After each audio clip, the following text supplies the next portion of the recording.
We're live here at CES in Las Vegas, and today we're thrilled to be joined by Kristen Lauria, the Chief Customer and Marketing Officer for Wheels Up. With a career spanning transformative leadership roles at IBM, Cigna, and now Wheels Up, Kristen is redefining private aviation through innovation, accessibility, and customer-centric solutions. Kristen, so great to see you today. You as well. I'm glad to be here. Absolutely. So Wheels Up is such an interesting business because the world has changed so much in terms of travel that it would have been unimaginable, maybe 2 decades ago for not everyday consumers, but consumers that are fortunate enough to be able to fly private.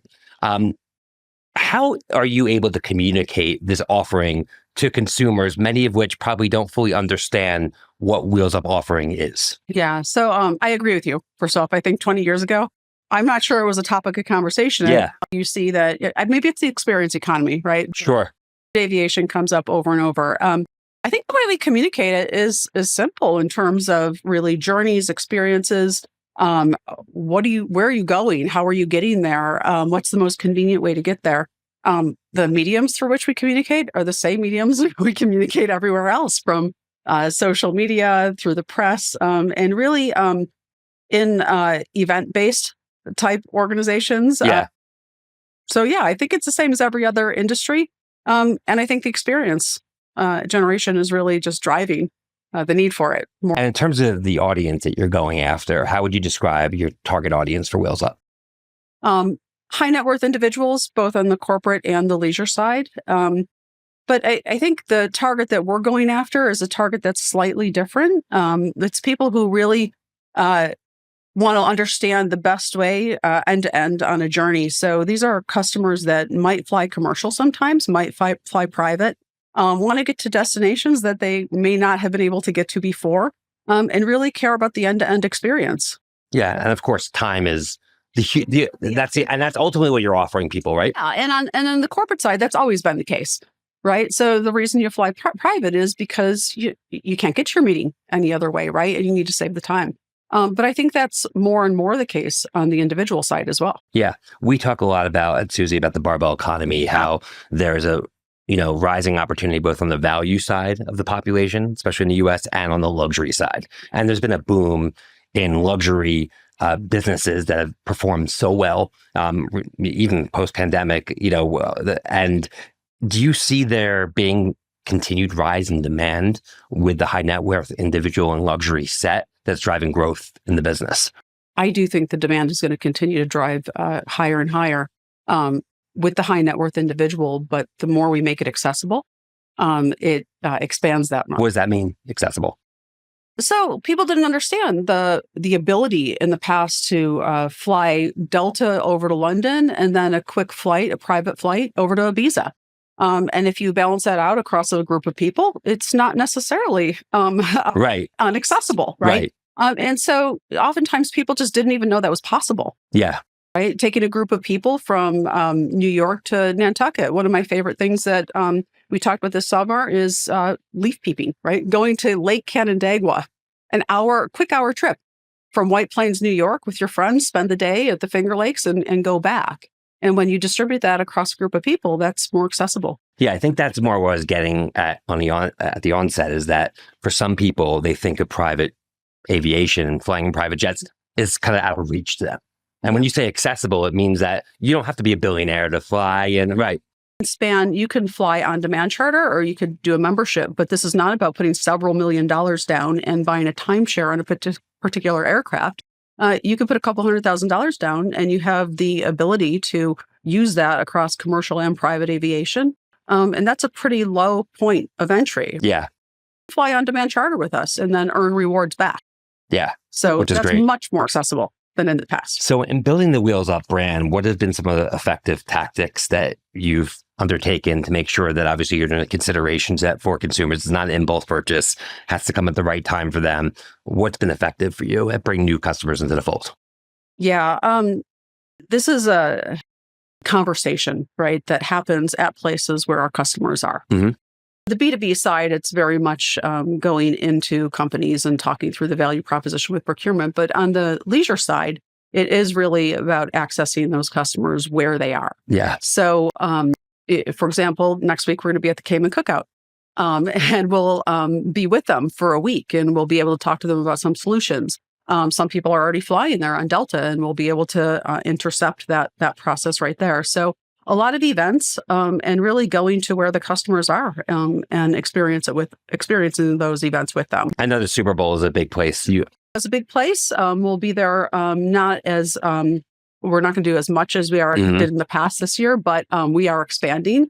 And then we're going to create some signature events too, to do things that places that they may have not gone to in the past, maybe around Davos, around Wimbledon. We're trying to think about the places where our customers would want to go. Yeah, we just had Mark Weinstein, the CMO of Hilton. And one of the things we were talking about is that leisure travel has been very much been driven in recent years by kind of these passion points, like the Taylor Swift tour or NFL games or tailgating. Gig tipping. Yeah, so people will use that event as sort of like the staple for a weekend trip. And I would have to imagine for your customers, that's a great occasion to get out, use your services. And they're willing to fly it, right? If we could create all of the experience end to end and get them there and get them back in that same day, that is a great way to start flying. They can do that on demand, and then they do it a couple times, and then they join us as members. Yeah. So your role as CMO obviously probably has a lot of different parts to it. How are you focused on the business in terms of splitting up your day and your time to make sure you're continuing to drive the growth of the company? Well, the day is 24/7. Yeah. We fly all day long. Most of my day is really talking to the market and to the customers, and really thinking through the journey and the experience, whether it's through member services and or the experiences that we're going to create. I think most of the day is around listening to the customers, listening to the stakeholders, and working across the organization to make sure everything comes together. And in terms of loyalty and making sure you keep customers, I'm sure a big part of it is also making sure that you're accurately communicating with them different opportunities to use your services and obviously different attributions of the Wheels Up product. Yeah. Over time. So you're here at CES. Why are you here? And what do you hope to accomplish during your time here?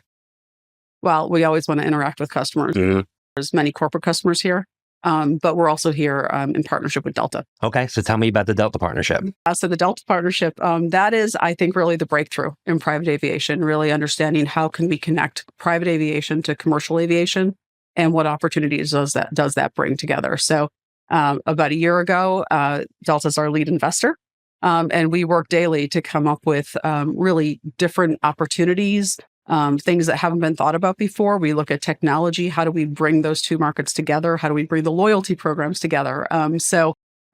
Just a really unique opportunity. And so we're here to support them. So how does the partnership unfold? So I'm a Delta Diamond flyer. How will I be able to use that, I guess, status on Delta to connect with the Wheels Up service? Yeah. So if you're a member and you put a fund down, there's ways that the status is something that you have with us. Your fund itself can be used across Delta. It could also be, so you use the fund for a Delta flight and for our own flight. And so there's so many different ways. When we, at the Super Bowl, for example, when we did a breakfast with Brady, and we invited our Delta 360 customers to join us at those events. So there's a lot of crossover between their membership base and private flying. And we think through all sorts of opportunities for the customers. Awesome. So moving forward, are there new destinations, new, airline or airplanes that you're putting into market or different things that are going to be driving the accessibility? So over the last year, we've been really focused on operational excellence. And when our new CAO joined us a year ago, we talked about being the best run aviation company in the industry, private aviation company. And yes, that's about our operational metrics and on-time metrics, but we also just at MBAA and just here a few months ago, we put out our new fleet modernization strategy. And we've invested in Phenom 300s and Challenger 300s. And across those two fleets, we really feel we could serve most of the missions. And then we supplement that with our on-demand charter business. It's called Air Partner. And we have access to any other aircraft if those two fleets don't suffice the mission. So yeah, we've been doing a fleet modernization strategy, and that really helps with the efficiency and just puts us at the forefront of operational effectiveness. Very cool. Moving forward, I mean, I know in the past there's been discussion, not with Wheels Up, but in general about inner city travel and, taking drone-based helicopters from one building to the next so you didn't have to sit in traffic in major cities. I love this market. Do you see a world where Yeah, I know that Delta's thinking about a lot of that as well. I'm sure, yeah. Yeah, but also just the helicopter transports between getting over to JFK from New York. Yeah, so a lot, that is a big part of it. We're doing some of that work now and making that whole experience seamless. Right. Especially if you do take Delta overseas and then you need to get over to an FBO to take a private flight. How do you get there? So all of that, I think, is part of our solution. And that's what we've been working on, what we call global aviation solutions. Because the solution is not just the flight itself, it's the connection points between and making sure the experience from the commercial experience to the private experience and everything in between is really what's important. And so that's going to depend on different partnerships and different forms of travel. Absolutely. So what are some of the things that you're doing in 2025 to stay fresh, understand maybe some new tactics and trends so you can continue to drive growth for the business? Tactics and trends from a marketing perspective, it really, we're leaning heavily into experience ourselves. So there's the whole customer experience and how do we make sure that every touch point, whether it's our digital integration, whether it's member services, whether it's on the ground, in flight, how do we really create seamlessness? We've talked about omnichannel experiences, I think, back in 2008. Of course, yeah. Right? But really bringing that to fruition is a lot harder and it hasn't quite been done. So doing that for us is really, that's top of mind for me every single day. On top of it, the experience economy, we're creating our own experiences, right? Whether it's experiences that are unique to the individual and to the customer, or whether it's participating in a curated experience that already exists.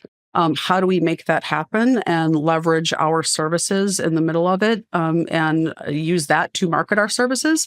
That's something that we're thinking about day in and day out. Yeah, I mean, it makes sense to have that seamless experience because ultimately, if your offering is to save consumer time, then you don't want them fumbling around when they're trying to book a flight or when they're trying to change a flight. You need to make that all time saving and seamless for them. Right, and like with any consumer, whether it's high net worth or not high net worth, sometimes you're doing something digitally and sometimes you're doing something in person, right, or on the phone.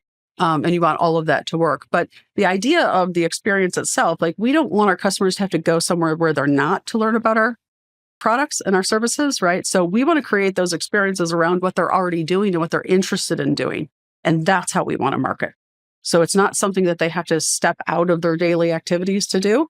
It's something that they're going to learn about and something that they wanted to do anyway. Yeah, makes sense. So shifting gears as we wrap up here, I'd love to hear a little bit about your career journey, how you ended up at Wheels Up, kind of where you were prior, and what excited you about this opportunity? So for me, it's logical. Even though you look at my background and you'll say, how do you go from point A to point B? Yeah. Every single opportunity I've taken is about pivoting a brand. When I say pivoting, it's I don't take those opportunities where you're going up an S-curve, if you will. I take those opportunities where you're transforming. And if I look back over my career, every time it's been something that somebody has told me, don't do that. Right.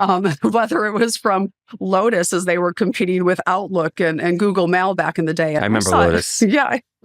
I saw it as a way for us to shift an IBM from collaboration to social business, right? I'm going to go all the way back to the 90s. Xerox was in competition with Canon.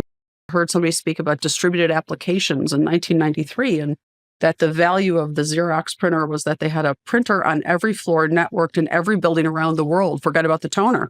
And I said, oh, that's interesting. And so I jumped in there. And so, I go to Cigna from health plans to health services in the middle of the pandemic, right? People said, what are you doing? Right. And here, Wheels Up, we had some challenges, right? But it's a market under transformation. And what I saw in this business was a community that was in place and that was intact. And they wanted this business to survive. And so I do think that the industry is shifting. So again, it's a pivot. It's a strong brand, strong community. And how do we pivot from private aviation to global aviation solutions? That's just like every other opportunity I've done. Yeah. And I mean, what gives you the conviction to make that leap and dive into these new opportunities? Like, how do you know it's right? You know it's right when you see an opportunity and when the stakeholders are still in it. Right. I look at that very carefully, and I did spend some time with the customer base before I jumped on board. yeah, there's a lot of naysayers, but you talk to the stakeholders, not just the customers. And when there's passion about a brand and when there's depth in a brand and there's history, you have conviction. Yeah. And you bring it forward and you know you can transform it. Yeah, and it's a super interesting space, and Super obviously interesting. one that I think is going to continue to grow, again, given the demographic shifts, given people are continually pressed for time, trying to be in so many places at once. I can see why the demand continues. Absolutely. Awesome. Absolutely. So to wrap things up here, is there a quote or mantra that we always ask our guests that guide your professional life? I'm not going to give you one that everybody would know because it's from my father. Good. Let's hear it. And my father, as he passed, he said, there's a lot of people that drive success based on what they take from the world. And I hope that you'll spend your life figuring out how you give back. And so every role I take, it really is about what you give back. And that might be in terms of your teams and it might be in terms of customers. But for me, it's success is about what you give back. I love that. And I think for me personally, one of the most rewarding parts of my career is seeing people who have worked for me that go off and do great things. Exactly. I think that's a great example of giving back and seeing the impact of your work in broader ways. Every day. It's awesome. How do you give back? Well, thanks so much for taking your time out of your busy schedule here at CES, and congrats on the Delta partnership and where the business is going and all the success at Wheels Up. Thank you. Absolutely. Thanks for having me. Likewise. On behalf of Suzy and I, team, thanks again to Kristen Lauria, Chief Marketing and Customer Officer of Wheels Up, for joining us today. Be sure to subscribe, rate, review to Speed of Culture podcast and your favorite podcast platform. Till next time, see you everyone. Take care. The Speed of Culture is brought to you by Suzy as part of the Adweek Podcast Network and Acast Creator Network. You can listen and subscribe to all Adweek's podcasts by visiting adweek.com/podcasts. To find out more about Suzy, head to Suzy.com. And make sure to search for The Speed of Culture in Apple Podcasts, Spotify, or anywhere else podcasts are found. Click follow so you don't miss out on any future episodes. On behalf of the team here at Suzy, thanks for listening.